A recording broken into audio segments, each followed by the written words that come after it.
زمونږ د ډېرو مولیانو او علماو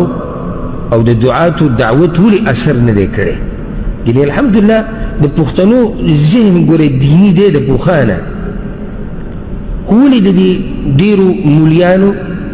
او علماو مولیانو او علماو کې فرق مولیانو یا علماو یا بیانونه چې کوي دې ولې ډېر کار په موږ کې نه دی کړی هغې وجه دا ده چې موږ ته اکثرو مولیانو زموږ بیماریان نه دي بیان کړي موږ په دې خفه کېږو په دې زموږ طبیعت خرابېږي که زه چاته وایم چې یاره پښتنو کې دا مسله تندی ترې کړو پښتانه یې یاد کړو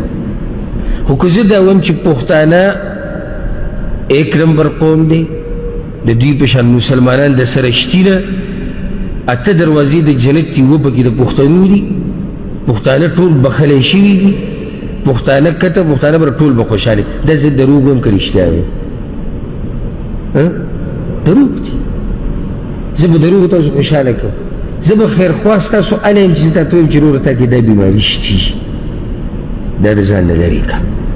څه وشي سړی ویني بیمار دی د جسم یو اندام د هغه خراب شوی دی او دا ورو ورو ښه خرابېږي ستا د ده سره مینه دا ده چې ته بې غلی پاتې شي که نه